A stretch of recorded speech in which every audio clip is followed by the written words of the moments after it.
সোনাপাপুর চার্জশিটে এবার বিস্ফোরক ইডির তরফ থেকে জানানো হচ্ছে যে বেআইনি নির্মাণ করতে ঘুষ দিত এই সোনাপাপ্পু। 2022-এ 19 কোটি 49 লক্ষ টাকা খরচ, 3 কোটি 41 লক্ষ 51 হাজার টাকা ঘুষ দেয়। কসবা থানার আধিকারিক এবং পুরসভার আধিকারিককে ঘুষ দেওয়া হয়েছিল। তৃণমূল কাউন্সিলরকেও টাকা পাঠাতো সোনাপাপ্পু। কাউন্সিলরকে 1 কোটি 11 লক্ষ 50 হাজার টাকা, পুরো আধিকারিকদের 2 লক্ষ 27 হাজার টাকা ঘুষ। অন্যদিকে পুলিশকে দেওয়া হয়েছে 1 কোটি 46 লক্ষ টাকা।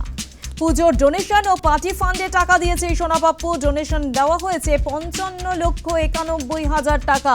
জমি দখল ও বেআইনি নির্মাণ মামলায় চার্জশিট এবং ইডির দ্বিতীয় সাপ্লিমেন্টারি চার্জশিটে চাঞ্চল্যকর তথ্য। গ্রেফতারির 60 দিনের মাথায় চার্জশিট দিল ইডি। এই বিষয় নিয়ে আমরা আরো বিস্তারিত জানবো। ফোন লাইনে রয়েছে আমাদের প্রতিনিধি প্রীতি পাত্র। প্রীতি, সোনাপাপ্পুর চার্জশিটে একেবারে বিস্ফোরক ইডি আধিকারিকরা কি জানিয়েছেন?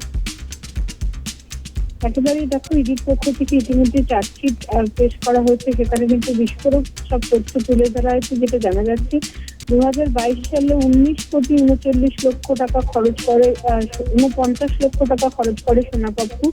যার মধ্যে কিন্তু 3 কোটি 41 লক্ষ 51 হাজার টাকা ঘুষ দেয়। কসবা থানার আধিকারিক, কলকাতা পুরসভার আধিকারিক এবং তৃণমূল কাউন্সিলরদের কাছে কিন্তু এই টাকা পাঠিয়েছে সোনাপাপ্পু, এমনটাই কিন্তু চার্জশিটে উল্লেখ রয়েছে।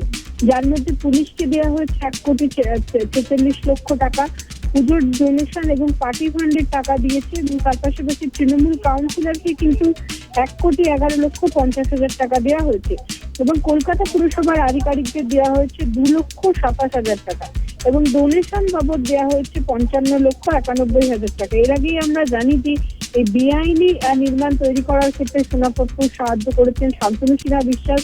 এমন তথ্য সামনে এসেছিল এবং যেখানে বারবার ইডি আধিকারিকরা তারা দাবি করেছিলেন যে উচ্চপদস্থ পুলিশ আধিকারিকরাও এই গোটা সঙ্গে যুক্ত রয়েছে। এবার কিন্তু চার্জশিটে সেই সমস্ত তথ্য প্রমাণই তুলে ধরলেন ইডি আধিকারিকরা। ধন্যবাদ প্রীতি।